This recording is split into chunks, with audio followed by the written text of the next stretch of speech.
A very warm welcome to you all. I am Dr. Meenakshi Yadav from Government Arts Girls College, Department of Public Administration. Today we are going to discuss something on governor, means the governor of the states. This paper is the paper which is being discussed here is from MA Final, and the name of the paper is State Administration in India with special reference to governor. आप सभी का स्वागत है बेटा। आज हम लोग जो एमए फाइनल का जो सेकंड पेपर है उस पेपर को हम लोग आगे चर्चा हम लोग जारी रखेंगे। और जो गवर्नर है, गवर्नर को हिंदी में बोलते हैं बेटा राज्यपाल। तो आज हम राज्यपाल के विषय में पढ़ेंगे। जैसा कि आप सभी जानते हो कि हमारे यहाँ संघात्मक व्यवस्था को अपनाया गया है, यानी कि केंद्र स्तर पर एक इंडिपेंडेंट सरकार है और राज्य सरकारों की अपनी इंडिपेंडेंट सरकार है। पूरे देश में केंद्र के समान राज्यों में भी संसदीय व्यवस्था को अपनाया गया है। इस विषय पे हम लोग पहले ही चर्चा कर चुके हैं। लास्ट ईयर का आपका प्रीवियस का जो पेपर था इंडियन एडमिनिस्ट्रेशन, जब हम उसको डिस्कस कर रहे थे तब हमने इस विषय में भी बात करी थी। और जब specially in reference to when we were studying about the president of India, तब मैंने आपसे ज़िक्र किया था कि भी काफ़ी कुछ स्थिति राज्यों में राज्यपाल की है। मीन्स ठीक उसी प्रकार से जैसे कि केंद्र में राष्ट्रपति की है, उसी प्रकार से राज्य में राज्यपाल की है। जैसे मैंने आप लोगों को अभी कहा कि जैसे केंद्र में संसदीय व्यवस्था है, ठीक उसी प्रकार से हमारे यहाँ राज्यों में भी संसदीय व्यवस्था है। और यही कारण है कि केंद्र में अलग अलग राज्यों में भी दोहरी कार्यपालिका देखने को मिलती है। एक तो संवैधानिक यानी नाम मात्र की, और दूसरी वास्तविक। देखो ये तो चलो जो आज के टॉपिक्स है ये हम बाद में कवर करेंगे, पहले हम लोग डिस्कस कर लेते हैं। ये हम सभी को पता है कि राज्य जो केंद्र सरकार होती है या जो राज्य सरकार है वो 3 स्तर पे काम करती हैं: कार्यपालिका, व्यवस्थापिका, न्यायपालिका, एग्जीक्यूटिव, लेजिस्लेटिव और जुडिशियल। अब अगर हम कार्यपालिका की बात करते हैं तो ये हमें पता है कि केंद्र में राष्ट्रपति नाम मात्र की कार्यपालिका है और वास्तविक कार्यपालिका प्रधानमंत्री एंड काउंसिल ऑफ मिनिस्टर्स है, प्रधानमंत्री और मंत्रिपरिषद है। ठीक इसी प्रकार की जो व्यवस्था है जैसे वो राज्य में देखने को मिलती है, यानी राज्यों में भी हम दोहरी कार्यपालिका हमको देखने को मिलती है। एक तो संवैधानिक है यानी नाम मात्र की हैं, और दूसरी हैं वास्तविक। इस विषय हम आगे पढ़ेंगे, लेकिन ये मैं बता देती हूँ कि आज की हमारी जो क्लास है इसमें हम कौन कौन से टॉपिक्स कवर करेंगे, ताकि थोड़ी सी क्लैरिटी रहे हमको। आज हम सबसे पहले जब डिस्कस करेंगे गवर्नर के बारे में, राज्यपाल के बारे में, तो हम लोग डिस्कस करेंगे कि उनकी नियुक्ति कैसे होती है, how the governors are appointed, what are the qualifications, what is the tenure, what is the procedure of removal and what are the powers and functions of an governor.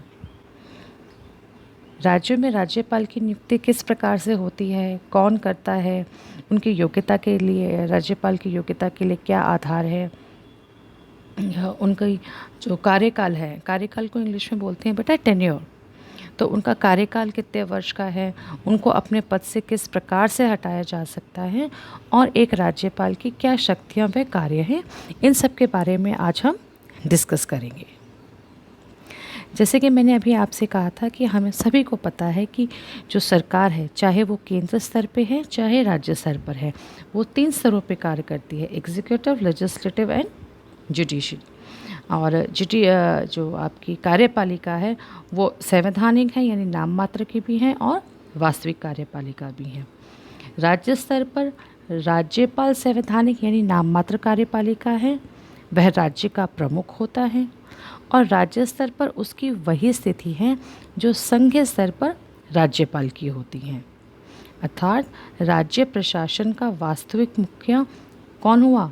मुख्यमंत्री हुआ, क्योंकि वो वास्तविक कार्यपालिका है।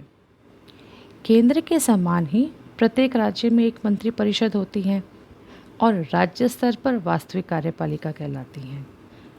संक्षेप में हम इसको इस तरीके से कह सकते हैं कि जो स्थिति केंद्र में राष्ट्रपति की है वही स्थिति राज्य में राज्यपाल की है। जो स्थिति केंद्र में प्रधानमंत्री और मंत्रिपरिषद की है वही स्थिति राज्य स्तर पर मुख्यमंत्री और मंत्रिपरिषद की है। तो चर्चा को आगे बढ़ाते हुए हम लोग सबसे पहले बात करते हैं कि राज्यपाल की नियुक्ति कैसे होती है। हमारे यहाँ जितने भी जो हमारे यहाँ सरकार की व्यवस्था है, जो कार्य करने की प्रणाली है, हमारे यहाँ जितनी भी व्यवस्थाएं चल रही हैं, चाहे वो प्रशासनिक स्तर पर हो चाहे राजनीतिक स्तर पर हो, सभी के अपने नियम हैं। एक पर्टिकुलर फ्रेमवर्क में, एक पर्टिकुलर स्ट्रक्चर में रह के वो काम करती हैं। तो जो राज्यपाल की नियुक्ति की जब हम बात कर रहे हैं तो डेफिनेटली उसकी नियुक्ति का आधार भी हमें कहाँ से मिल रहा है? संविधान से मिल रहा है। ठीक उसी प्रकार से जैसे राष्ट्रपति और प्रधानमंत्री व मंत्रिपरिषद के लिए है। अगर आप देखेंगे यहाँ पे तो आप लोग देख सकते हैं कि जो अनुच्छेद 153 है, means article 153. What does article 153 says? It says that there shall be a governor for each state. हर राज्य के लिए एक राज्यपाल होगा। यहाँ पर आप लोग ध्यान रखिएगा कि एक व्यक्ति मतलब मीन्स जो राज्यपाल एक राज्य के ही राज्यपाल ना रह के वो चाहे वो मतलब राष्ट्रपति यानी आपका केंद्र सरकार चाहे तो 2 या 2 से अधिक राज्यों के भी राज्यपाल उनको बनाया जा सकता है। मीन्स एक ही टेन्योर में वो एक स्टेट को भी सर्व कर सकते हैं और एक से अधिक स्टेट्स को भी सर्व कर सकती हैं। जिसका जिक्र 7th जो कॉन्स्टिट्यूशनल अमेंडमेंट हुआ था 1956 में, 7वां संविधान संशोधन जो 1956 में हुआ था, उसमें इसका जिक्र किया गया है। The article 155 says that the governor of a state shall be appointed by the president. Means संविधान के अनुच्छेद 155 के अधीन राज्य के राज्यपाल को राष्ट्रपति अपने हस्ताक्षर व मुद्रा सहित अधिपत्र द्वारा नियुक्त करता है। मीन्स उनकी नियुक्ति का अधिकार राष्ट्रपति के पास है। लेकिन आप ध्यान रखिएगा कि राष्ट्रपति किस सीमा में काम कर रहे हैं। वास्तविक कार्यपालिका तो प्रधानमंत्री हैं, तो अप्रत्यक्ष रूप से आप लोग इस बात को समझ सकते हैं कि उनके अपॉइंटमेंट में मुख्य भूमिका किसकी होगी। किंतु अगर हम संविधान की उसमें बात करते हैं तो डेफिनेटली ये है कि राज्य के राज्यपाल की नियुक्ति राष्ट्रपति द्वारा की जाती है। The Article 156 says that the governor is appointed by the president and hold the office during the pleasure of president। अर्थात उनका अपॉइंटमेंट भी राष्ट्रपति द्वारा किया जाता है और वो अपने पद पर भी तभी तक बने रहते हैं जब तक राष्ट्रपति चाहता है। अब देखो बेटा, यहाँ पे ध्यान देने वाली बात यह है कि ऐसा नहीं है कि भी राष्ट्रपति का आज मन किया तो उन्होंने किसी को अपॉइंट कर दिया और कल को किसी बात से उनकी नाराज़गी हो गई तो उन्होंने हटा दिया। हटाने की एक प्रक्रिया होती है और ठोस वजह होती है। इसको हम आगे और डिस्कस करेंगे। अभी ब्रीफली हम लोग हमने ये डिस्कस किया है कि उनका अपॉइंटमेंट कैसे होता है और उनका रिमूवल कौन करता है। आर्टिकल 1 आप लोग ये जो आर्टिकल्स हैं इस पर थोड़ा सा ध्यान रखिएगा क्योंकि जो MCQ टाइप जो क्वेश्चंस आते हैं वो इसी तरीके से आ जाते हैं। तो article 155 says that the governor will be appointed by president and article 156 says that he is appointed by the president and hold the office during the pleasure of president. Next है क्वालिफिकेशंस। मीन्स राज्यपाल के पद हेतु क्या योग्यता होती है। बहुत सिंपल सा है बेटा, आप लोग याद रखिएगा। कोशिश कीजिएगा कि आर्टिकल्स पर ज़रा सा ध्यान दें आप। भारत के नागरिक होने चाहिए, 35 वर्ष की आयु उनकी हो जानी चाहिए, वो संसद या किसी विधानमंडल के सदस्य ना हो जब उनकी नियुक्ति की जा रही है राज्यपाल के पद के लिए, और वो ना ही किसी सरकारी लाभ के पद पर कार्यरत हों। These are very simple things which we have been through when we read President and the Prime Minister of India. So it's so simple. Tenure यानी उनका कार्यकाल। जैसे कि मैंने आपसे अभी कहा था कि नियुक्ति राष्ट्रपति द्वारा होती है और उनका पद से उनको जो पद मुक्ति होती है वो भी राष्ट्रपति के द्वारा ही की जाती है। अब जो बच्चे जिनके पास यूजी में भी पब्लिक एड था वो उनको तो यहाँ तक पता है, मीन्स कि भी हाँ नियुक्ति कैसे की जाती है और हटाने के लिए भी मुख्य भूमिका किसकी होती है। लेकिन अब चूंकि आप पीजी स्तर पे इस पेपर को पढ़ रहे हैं तो थोड़ा सा कंपैरेटिव भी आप लोगों को पता होना चाहिए। Comparative in sense it's not कि one state to another state of India, क्योंकि जो भारत के राज्य हैं, जितने भी राज्य हैं वहाँ पे तो संविधान एक ही है, तो उसको चाहे हटाने की प्रक्रिया हो चाहे उनकी नियुक्ति की प्रक्रिया वो सेम ही होगी। कंपैरेटिव मतलब एक देश के बारे से या दूसरे देश में क्या व्यवस्था है उस बारे में। तो जब आप पीजी के हिसाब से पढ़ रहे हैं तो इन चीज़ों का थोड़ा सा ध्यान रखिए। देखिए क्या है, अमेरिका में जो संबंधित राज्य के राज्यपाल हैं तो वहाँ पर क्या है, वहाँ के जो विधानमंडल के द्वारा सफल महाभियोग के माध्यम से उनको हटाया जा सकता है। हमारे यहाँ क्या है, हटाने के लिए महाभियोग तो उन पे लगेगा या कैसे भी होगा, लेकिन it is not with the state विधानमंडल, मीन्स स्टेट लेजिस्लेचर से नहीं है। और वैसे भी अमेरिका में जो स्टेट्स की पोजीशन है और जो भारत में स्टेट्स की पोजीशन है उसमें काफ़ी फ़र्क है। We will discuss it later on जब हम कंपैरेटिव एडमिनिस्ट्रेशन का आगे और करेंगे, और जब लोकल एडमिनिस्ट्रेशन आप लोग पढ़ेंगे तब आप इस बात को समझ पाएंगे। देखिए कनाडा में किसी निश्चित या सिद्ध आरोप के आधार पर, मीन्स कोई चीज़ प्रूवन है, उसके आधार पर जो गवर्नर जनरल जो है वहाँ के, वो राज्यपाल को हटा सकते हैं, उनकी पद मुक्ति कर सकते हैं। जैसे कि मैंने अभी आपसे कहा था कि आर्टिकल 156 में जो लिखा है वो यही लिखा है कि वो राष्ट्रपति की प्रसाद पर्यंत बने रहेंगे। ऐसा कुछ नहीं लिखा हुआ है कि भाई उनकी हटाने की एग्जैक्टली प्रक्रिया क्या होगी या क्या आधार होगा, लेकिन हम ये मान के चलते हैं कि इस प्रावधान का जो अर्थ है वो ये होगा कि भाई 5 वर्ष का कार्यकाल समाप्त होने से पूर्व भी राज्यपाल को राष्ट्रपति हटा सकते हैं। लेकिन ज़्यादातर ये उम्मीद की जाती है कि राज्यपाल जो हैं वो अपने 5 वर्ष की जो उनका कार्यकाल है उसको पूरा करें। उनको अपने कार्यकाल से पहले अगर हटाया जाता है, हटने की कई वजह हो सकती हैं, लेकिन अगर उन्हें डेलिब्रेटली हटाया जा रहा है तो it can be they can be plenty of reasons. हो सकता है उनके विरुद्ध कोई भ्रष्टाचार या राजद्रोह का कोई आरोप लगा हो, तो उसकी जांच करने के बाद अगर ये सिद्ध हो जाता है कि कुछ ऐसा है, तब राष्ट्रपति चाहे तो उन्हें हटा सकते हैं। तो हम ये कह सकते हैं कि जो राज्यपाल का कार्यकाल है वो मुख्यतः 5 वर्ष का है। वो 5 वर्ष पूरे करते हैं, उनको समय से पहले भी हटाया जा सकता है, और उसको हटाने जैसे मैंने आपसे जिक्र किया उसमें से कोई सा भी एक रीज़न हो सकता है।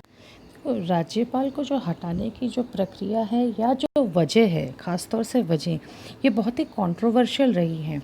अगर आप पिछले कुछ सालों को थोड़ा सा और ध्यान से रखें, कुछ सालों से मेरा मतलब है कुछ 2-3 दशक को अगर आप ध्यान से देखेंगे तो आप पाएंगे कि उनको हटाने की हर बार जो वजह रही है वो बहुत ही संवैधानिक नहीं रही है या बहुत ही पारदर्शी नहीं रही है, बहुत ही बायस्ड आप कह सकते हैं कि कई बार रही है, कई बार बहुत इस पे कंट्रोवर्सी भी हुई है। It's a long topic, we will definitely discuss it, क्योंकि कई बार आगे स्पेशली जब आप कॉम्पिटिशन्स में जाते हैं तो वहाँ कुछ इस प्रकार के क्वेश्चंस आ जाते हैं कि भाई आप इसके ऊपर अपने कुछ विचार लिखिए, टिप्पणी लिखिए। जो राष्ट्रपति द्वारा राज्यपाल को कार्यकाल से पहले हटा लिया जाता है because of so and so reason, उसके ऊपर कई बार टिप्पणी आ जाती है लिखने के लिए। तो आज तो हम बहुत ब्रीफली सिर्फ इस विषय पे बात कर रहे हैं, लेकिन एक और क्लास हम ऐसी करेंगे जिसमें हम लोग विद एग्जांपल समझ सकेंगे कि विभिन्न विभिन्न राज्यों के राज्यपाल को किस वजह से हटाया गया, किन पे भ्रष्टाचार के आरोप लगे, क्या वो सिद्ध हुए या नहीं हुए, उनको हटाने की क्या वजह रही थी।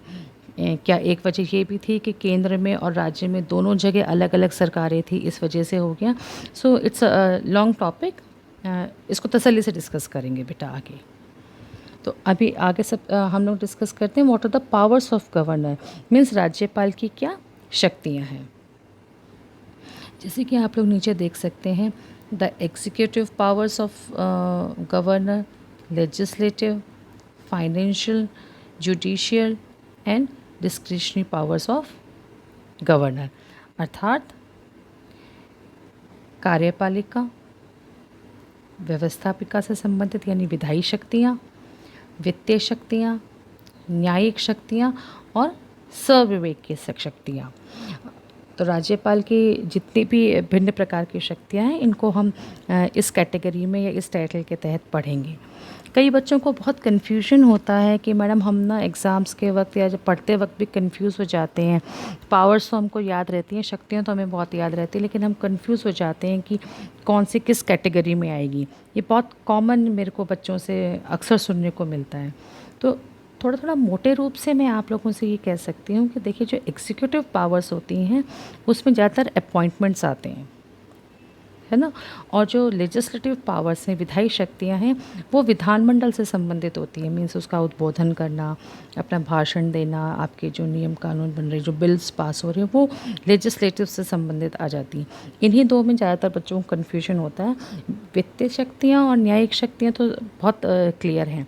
ज़्यादातर कन्फ्यूजन बच्चों को एग्जीक्यूटिव और लेजिस्लेटिव पावर्स में होता है। तो एक छोटा सा क्लू आप अपने लिए ले सकते हैं कि जब आप याद करें तो इस तरीके से आपको याद करना इजी होगा। देखिए, केंद्र, जैसे हमने अभी शुरू में ही कहा था कि केंद्र की भांति ही राज्य स्तर पर भी संसदीय व्यवस्था को अपनाया गया है, और यही कारण है कि राज्यों में राज्यपाल की वही स्थिति है जो कि केंद्र में राष्ट्रपति की है। जिस प्रकार से राष्ट्रपति के पास सैन्य शक्तियाँ होती हैं, संकटकालीन शक्तियाँ होती हैं, कार्यपालिका शक्ति होती हैं, ठीक उसी प्रकार से राज्यपाल के पास भी होती हैं। तो उसी को आधार मानते हुए हम लोगों ने राज्यपाल की शक्तियों पे जो हम डिस्कशन करेंगे वो इस आधार पे करेंगे हम लोग। सबसे पहले हम लोग चर्चा करेंगे एग्जीक्यूटिव पावर्स, यानी आपकी कार्यपालिका शक्तियाँ।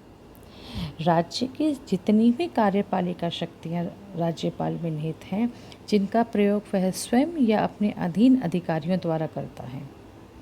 अब जिन शक्तियों का वो इस्तेमाल कर रहे हैं, वो हम सभी जानते हैं कि वो इंडिपेंडेंटली इन सभी शक्तियों का इस्तेमाल नहीं कर रहे हैं। उसके पीछे मुख्य भूमिका आपके मुख्यमंत्री की होती है। अब मुख्यमंत्री की नियुक्ति कौन करता है?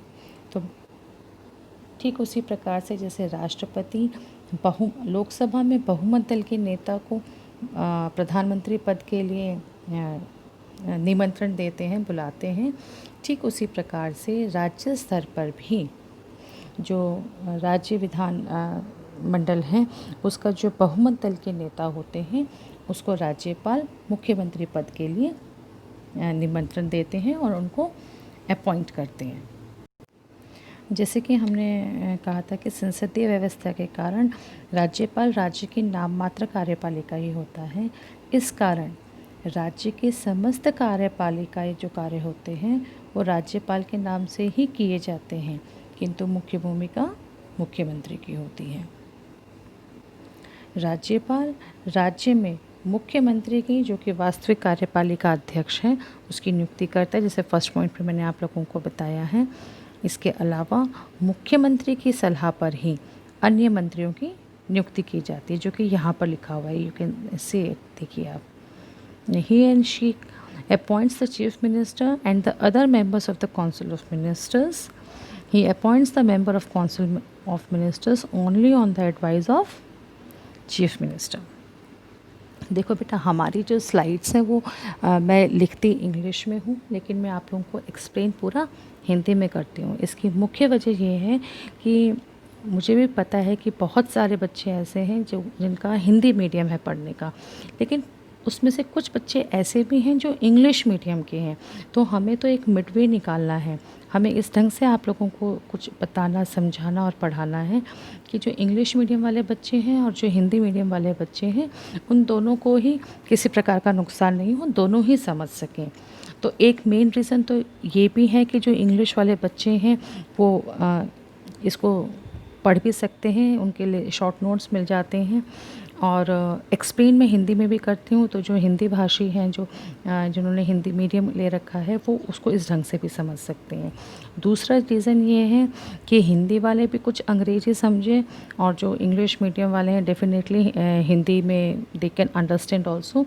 So for them it's not an big issue.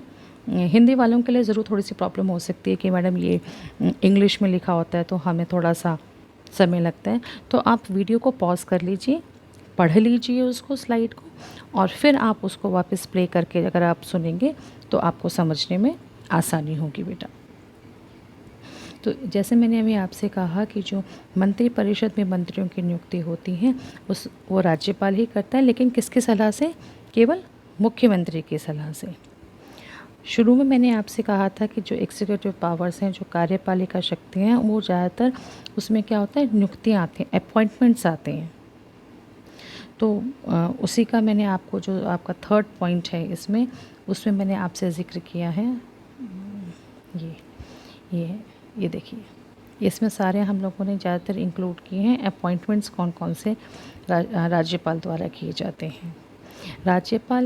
राज्य के जो महाधिवक्ता और राज्य लोक सेवा आयोग के अध्यक्ष और जो सदस्य होते हैं उनकी नियुक्ति राज्यपाल स्वयं करते हैं। मंत्री और महाधिवक्ता राज्यपाल के प्रसाद पर्यंत अपने पद पर बने रहते हैं। अब इसका क्या मतलब हुआ? व्यवहार में मंत्रीगण अपने पद पर विधानसभा के प्रसाद पर्यंत बने रहते हैं, है ना, जब तक उनका बहुमत है वहाँ पे। अगर आप वो बहुमत लूज़ कर देंगे तो फिर वो नहीं रह सकते हैं। अगर आप आज की स्थिति देखें, राजस्थान में राजनीतिक स्थिति की बात कर रही हूँ मैं, तो आप न्यूज़ में भी देख रहे होंगे कि मुख्यमंत्री अशोक गहलोत जी और जो उन्हीं के पार्टी के दूसरे मंत्री लोग हैं उनमें कुछ विरोधाभास बना हुआ है। तो देखते हैं आगे क्या रिज़ल्ट आता है, कोर्ट क्या निर्णय देता है और कैसे मेजॉरिटी प्रूव होती है।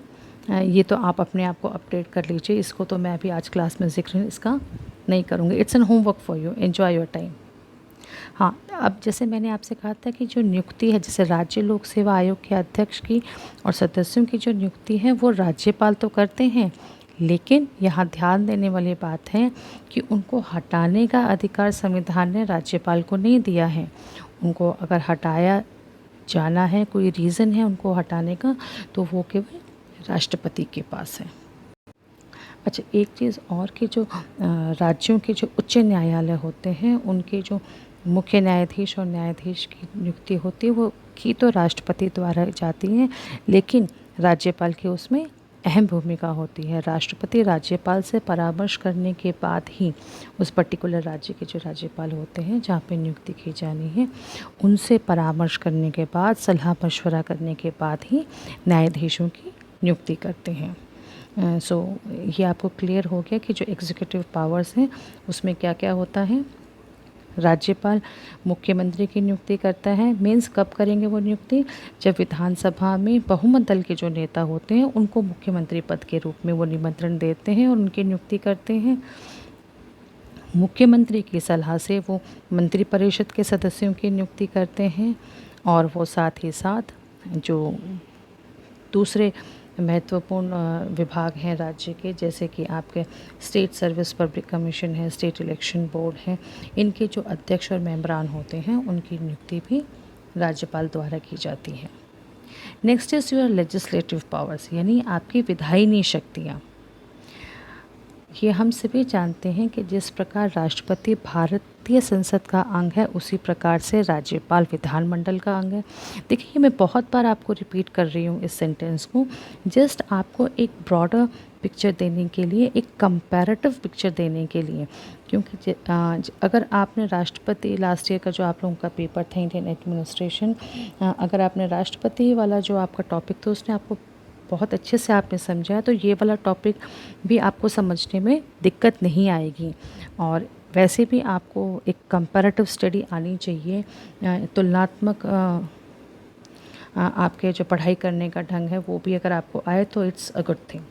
चलिए आगे बढ़ते हैं। जैसे कि आप लोग यहाँ पर देख सकते हैं कि उनको, ये जो आपका जो फर्स्ट पॉइंट है, देखिए यहाँ पे लिखा हुआ है मैंने, तो जो राज्यपाल होते हैं वो राज्य विधानमंडल को संबोधित भी करते हैं, उनको संदेश भी भेजते हैं, सत्र शुरू होने और ख़त्म होने मतलब सत्र को शुरुआत करने का या उसको ख़त्म करने का अधिकार भी राज्यपाल के पास ही है, और अगर बीच में उसको विघटित करना भी है तो वो अधिकार भी राज्यपाल के पास ही है।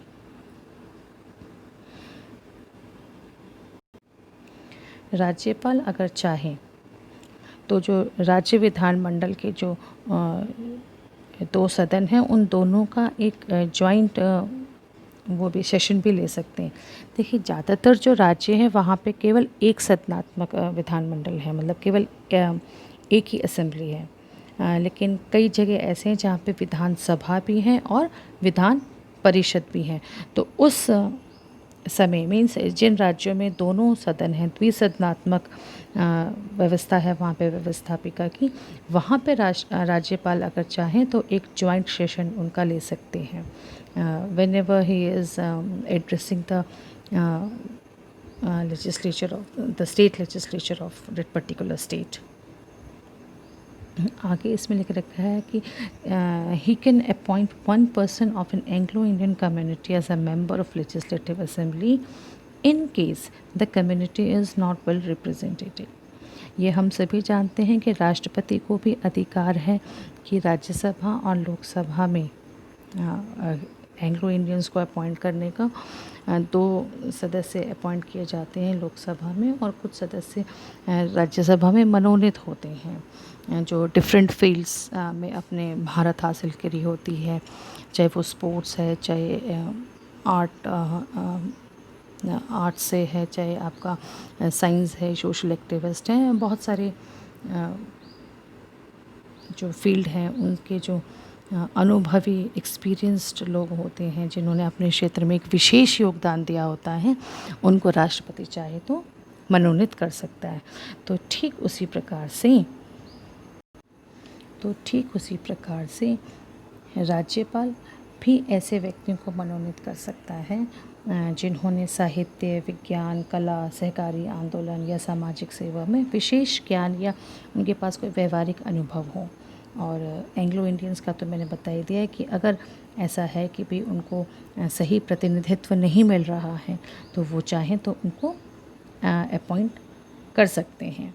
और ये एंग्लो इंडियंस वाला जो क्लॉज है स्टेट में और सेंटर में, तो ये डेफिनेटली हम सभी समझ सकते हैं कि ब्रिटिश जो इतने सालों तक हम पर राज करते रहे हैं, ये उसका असर है। आगे बढ़ते हैं और नेक्स्ट है फाइनेंशियल पावर्स, आपकी वित्तीय शक्तियाँ। देखिए, कोई भी धन विधेयक जो है, जो भी मनी बिल है, वो राज्य जो विधानमंडल है वो उसमें तब तक पेश नहीं किया जा सकता जब तक राज्यपाल की मंजूरी नहीं मिल जाए या उसकी रिकमेंडेशन आप लोगों को सरकार को, आप लोगों से मतलब है बेटा सरकार से। So no money bill can be introduced in the state legislature without the recommendations of governor. जो स्टेट का जो कंटीजेंसी फंड होता है उसके ऊपर कंट्रोल किसका होता है? राज्यपाल का होता है। ठीक उसी प्रकार से जैसे कि केंद्र में राष्ट्रपति का होता है। जिस प्रकार से केंद्र में सालाना बजट पेश होता है, लेकिन बजट पेश करने से पहले उसका जो अप्रूवल है वो हम लोगों को राष्ट्रपति से मिल जाता है, उसी प्रकार से जब राज्य का बजट पेश किया जाता है तो जो अप्रूवल है उसको पहले ही अपने राज्यपाल से मिल जाता है, क्योंकि वो डिस्कस हो जाता है। उनके अप्रूवल से ही विधानमंडल में जो राज्य बजट है वो पेश किया जाता है और उसके ऊपर चर्चा की जाती है। नेक्स्ट है आपका जुडिशल पावर्स, मीन्स न्यायिक शक्तियाँ। जो हमने कार्यपालिका जब हम शक्तियाँ पढ़ रहे थे उसमें जब हम नियुक्तियाँ पढ़ रहे थे तब हमने इस बात का जिक्र किया था कि जो राज्यों के जो उच्च न्यायालय होते हैं उनके जो चीफ जस्टिस होते हैं उसका अपॉइंटमेंट राष्ट्रपति करता है, लेकिन किसकी सलाह से? उस राज्य के राज्यपाल की सलाह से। जिस प्रकार से राष्ट्रपति के पास केंद्र में जो न्यायालय द्वारा अपराधियों को सज़ा दी जाती है उसको कम करने का, उसको माफ़ करने का, उसको थोड़ा सा रिवर्ट करने का, चेंज करने का उनके पास अधिकार होता है, उसी प्रकार से राज्य स्तर पर राज्यपाल को जो उनके पास अपील्स आती हैं, जो उनके पास आप ये कह सकते हो कि निविदा डालते हैं जो अपराधी होते हैं, तो उस स्तर में अगर वो चाहें तो सेम उसी तरीके की पावर्स जैसे जो कि राष्ट्रपति की हैं वो ही राज्य स्तर पर राज्यपाल की होती हैं। तो हम कह सकते हैं कि जो राज्य विधायिका द्वारा पारित अगर किसी विधि के विरुद्ध यदि किसी अपराध के लिए किसी व्यक्ति को दोषी ठहराया गया है, तो उस व्यक्ति का दंड कम करने के लिए, उसको स्थगित करने के लिए, उसको बदल सकने के लिए राज्यपाल के पास अधिकार होता है। नेक्स्ट इज डिस्क्रिशनरी और इमरजेंसी पावर्स ऑफ गवर्नर, यानी मुख्यमंत्री की सविवेक की शक्तियाँ या आपातकालीन शक्तियाँ। ये बहुत ही इम्पॉर्टेंट टॉपिक है, इसको थोड़ा सा आप लोग ध्यान से पढ़िएगा। और ठीक उसी प्रकार से जैसे कि केंद्र में राष्ट्रपति के पास कुछ सविवेकीय शक्तियाँ या आपातकालीन शक्तियाँ होती हैं, उसी प्रकार ठीक उसी तरीके से राज्यपाल के पास भी होती है। थोड़ा सा डिफरेंस होता है, वो हम लोग अभी डिस्कस कर लेंगे। देखिए, सबसे पहली बात तो ये है कि यदि राज्य विधानमंडल में किसी भी पार्टी को स्पष्ट बहुमत नहीं मिलता है, आप थोड़ा फर्स्ट पॉइंट पे कंसंट्रेट कीजिएगा, ये वाले पॉइंट मैं आप लोगों से डिस्कस कर रही हूँ कि यदि विधानमंडल में किसी भी पार्टी को स्पष्ट बहुमत नहीं मिलता है, तो ऐसे में राज्यपाल चाहें तो अपनी सविवेक की शक्तियाँ को इस्तेमाल कर सकता है। अर्थात वो जिस व्यक्ति को योग्य समझते हैं कि भी हाँ, इनको मुख्यमंत्री पद के लिए अपॉइंट किया जा सकता है, तो ऐसी स्थिति में राज्यपाल अपनी इन शक्तियों का प्रयोग कर सकते हैं। ज़्यादातर तो ऐसा होता नहीं है, क्योंकि कहीं ना कहीं बहुमत दल की अपनी एक स्पष्ट मेजॉरिटी होती है। बहुमत दल का मतलब ही स्पष्ट मेजॉरिटी है। तो चाहे वो कोएलिशन गवर्नमेंट है या सिंगल पार्टी है, मीन्स गठबंधन की सरकार है या फिर एक सिंगल पार्टी ही है, ये तो क्लियर हो जाता है कि who is going to be the leader या who is going to be the chief minister और prime minister if we are talking about the central level. लेकिन फिर भी कभी कभी ऐसी परिस्थितियाँ उत्पन्न हो सकती हैं या होती भी हैं, जो कि बहुत ही रेयर केस हैं। तो लेकिन फिर भी ऐसी स्थिति में अगर राज्यपाल चाहे तो किसी ऐसे व्यक्ति को चीफ मिनिस्टर के लिए नियुक्त कर सकता है जिसको स्पष्ट बहुमत तो प्राप्त नहीं है, क्लियर लीडर तो नहीं पता चल रहा है, लेकिन ही थिंक्स कि yes he will be a better chief minister या he is the right person या a right candidate to be the chief minister of that particular state। जो सेकंड बात है, देखिए आप यस इस पे आप गौर कीजिएगा कि जो गवर्नर होता है वो क्या होता है, केंद्र और राज्य के बीच में एक कड़ी का काम करता है। He acts as a link between the centre and the state. तो कभी कभी क्या होता है कि यदि वो समझे कि कुछ जो बिल्स जो विधेयक पास किए गए हैं राज्य विधानमंडल के द्वारा, इन पे विशेष ध्यान देने की ज़रूरत है या बहुत अधिक महत्व के हैं, जहाँ पर राष्ट्रपति से चर्चा करना बहुत ज़रूरी है, तो ऐसे बिल्स को वो राष्ट्रपति की सलाह के लिए अपने पास रख सकते हैं। And after the consultation with the president of India he can sign the bill. राष्ट्रपति की सलाह के बाद वो चाहें तो उस विधेयक के ऊपर साइन कर सकते हैं। तो जैसे एक बार तो वापस कर सकते हैं, दूसरी बार तो उनको साइन करना ही पड़ेगा। ठीक उसी प्रकार से जैसे केंद्र में राष्ट्रपति होते हैं, एक बार तो वो बिल को वापस कर सकते हैं, लेकिन अगर दूसरी बार उनके पास वो बिल आता है, चाहे वो अमेंडमेंट्स हो रहे हैं, उसमें चाहे कुछ संशोधन हुए, कुछ फेर बदलाव हुए हों, या उसी तरीके से भी आता है बिना किसी फेर बदलाव के, तो उनको साइन करना पड़ता है। ठीक उसी प्रकार से राज्य में राज्यपाल चाहें तो एक बार बिल को वापस कर सकते हैं, विधानमंडल को वापस कर सकते हैं कि इस पे पुनः चर्चा की जाए।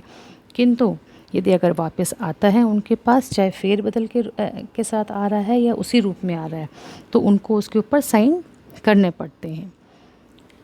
इसके अलावा अगर वो उचित समझते हैं कि नहीं ये बिल महत्वपूर्ण है, इसके ऊपर केंद्र सरकार की सलाह भी ज़रूरी है, तो वो चाहें तो राष्ट्रपति की सलाह के लिए उस बिल को अपने पास रख सकते हैं।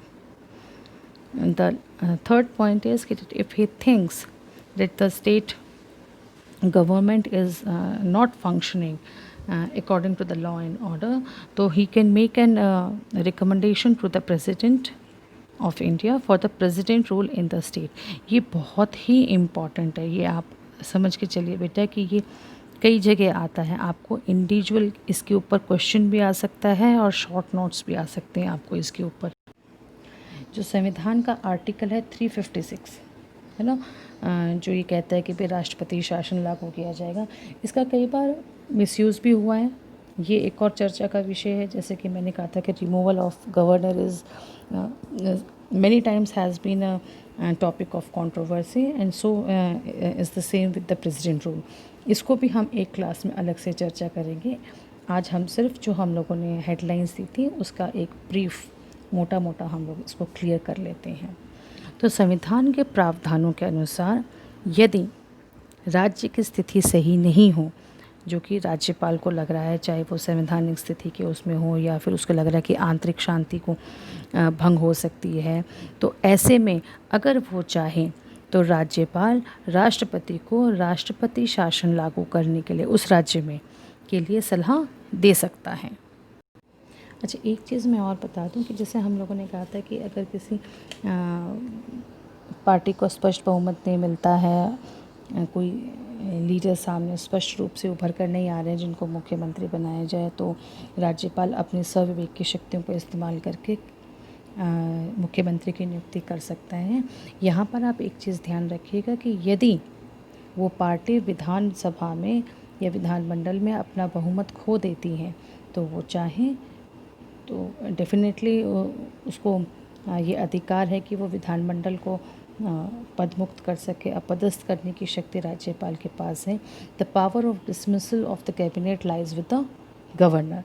और अगर डेफिनेटली सरकार ने बहुमत खो दिया है तो विधानसभा का विघटन भी होता ही होता है। तो आज की तारीख में राजस्थान में बहुत ही क्रूशियल स्थिति बनी हुई है, बहुत ही आप ये कह सकते हो कि गंभीर स्थितियाँ बनी हुई हैं। तो देखते हैं आगे आगे क्या होगा, कैसे क्या रहेगा। तो वाइंड अप करते हैं। वाइंड अप करने से पहले कुछ इंटरेस्टिंग फैक्ट्स मैं आप लोगों के साथ शेयर करना चाहूँगी।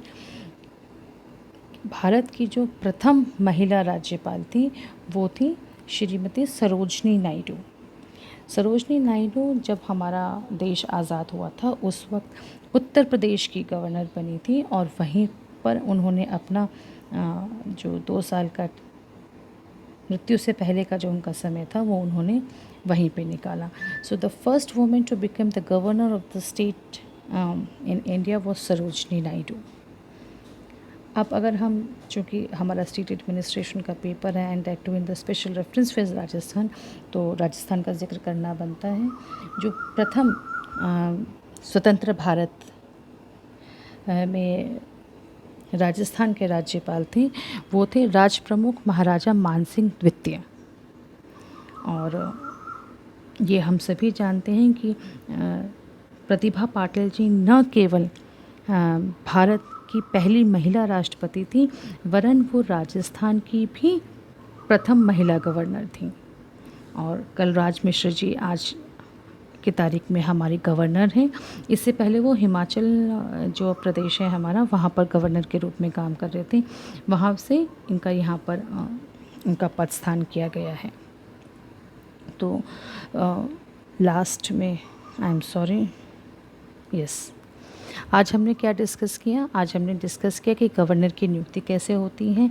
तो आर्टिकल 153, 155 एंड 156 आप तीनों को ध्यान रखिएगा। राज्यपाल की नियुक्ति कैसे होती है? राज्यपाल की नियुक्ति राष्ट्रपति द्वारा की जाती है और वो राष्ट्रपति के प्रसाद पर्यंत ही अपने पद पर बने रहते हैं। राष्ट्रपति के पद के लिए ज़रूरी है कि वो भारत के नागरिक हों, 35 वर्ष की आयु होनी चाहिए, वो किसी विधानमंडल के सदस्य नहीं होने चाहिए, सरकार के किसी सरकारी पद, लाभधारी सरकारी पद पर नहीं होने चाहिए। टेन्योर यानी कार्यकाल, राज्यपाल का जो कार्यकाल है वो मुख्य रूप से 5 वर्ष का होता है, लेकिन उनको 5 वर्ष से पहले भी यदि उचित कारण हो तो हटाया जा सकता है। हटाने की शक्ति केवल राष्ट्रपति के पास है। आर्टिकल 156 जो है वो ये कहता है कि राज्यपाल राष्ट्रपति के प्रसाद पर्यंत बने रहेंगे। पावर्स और जो फंक्शंस है वो हमने डिस्कस किए, वो हमने डिफरेंट कैटेगरीज में डिस्कस किए थे। Executive, legislative, financial, judicial and discretionary powers, यानी कि कार्यपालिका, विधायी, वित्तीय, न्यायिक और स्वविवेक की शक्तियाँ। जो कार्यपालिका शक्तियाँ होती हैं उसमें मुख्यतः अपॉइंटमेंट्स आते हैं। जो विधायी शक्तियाँ होती हैं वो विधानसभा के सत्र से रिलेटेड या विधानसभा का उद्बोधन है, नियम कानून से रिलेटेड है, जो बिल्स पास होते हैं, विधेयक पास होते हैं, उससे संबंधित होती हैं। तो अगर हम एग्जीक्यूटिव पावर्स की बात करें तो राज्यपाल बहुमत दल के नेता को मुख्यमंत्री के रूप में आमंत्रित करता है, वह नियुक्ति करता है। मुख्यमंत्री की सलाह से मंत्रिपरिषद की नियुक्ति करता है। वो लोकसभा आयोग के अध्यक्ष व सदस्यों की नियुक्ति करता है, किंतु उनको हटाने का अधिकार राष्ट्रपति के पास है। और राष्ट्रपति जब राज्य के उच्च न्यायाधीशों की नियुक्ति उच्च न्यायालय के जो मुख्य न्यायाधीश हैं उनकी नियुक्ति करता है तो उस राज्य के राज्यपाल से सलाह मशवरा अवश्य करते हैं। विधायी शक्तियों की अगर हम बात करते हैं तो विधानसभा का जब सत्र बुलाया जाता है, उसका जो उद्बोधन होता है, उसको शुरू करना, ख़त्म करना, ये सब अधिकार राज्यपाल के पास होते हैं। जो फाइनेंशियल बिल है, जो फाइनेंशियल बिल नहीं बेटा, मनी बिल जो है, यानी जो धन विधेयक है, वो बिना राज्यपाल की अनुमति के विधानसभा में नहीं रखा जाता। बजट भी जब राज्य विधानसभा में रखा जाता है तो पहले राज्यपाल की अनुमति ले ली जाती है। Article 356 specially the discretionary powers के तहत जब हम बात कर रहे थे, जो इमरजेंसी पावर्स हैं, तो आर्टिकल 356 आप याद रखिए, it is related to the president rule. तो अगर राज्यपाल को लगता है कि राज्य में संवैधानिक स्थिति ठीक नहीं है, आंतरिक शांति नहीं है या उसको खतरा है, तो वो चाहें तो राष्ट्रपति को राष्ट्रपति शासन के लिए अनुरोध कर सकते हैं, रिकमेंडेशन दे सकते हैं अपनी। इसके अलावा अगर बहुमत दल के नेता को कोई स्पष्ट जो दल है उसको स्पष्ट बहुमत नहीं मिल रहा है या स्पष्ट कोई एक व्यक्ति मुख्य रूप से उभर कर नहीं आ रहा है नेता के रूप में, तो वो अपने स्वविवेक की शक्तियाँ इस्तेमाल करके मुख्यमंत्री पद पर उस व्यक्ति की नियुक्ति कर सकते हैं। तो ये सब तो था आज का जस्ट एक ब्रीफ कि आज हमने क्लास में क्या किया है। सो ending the session with a good note, on a positive note. आप लोगों से मैं यही अनुरोध करूँगी कि बेटा जो करो, जैसा करो, हमेशा अपना अच्छा करो। सो मिलते हैं अगले क्लास में। Till then have a good time, stay blessed, stay healthy.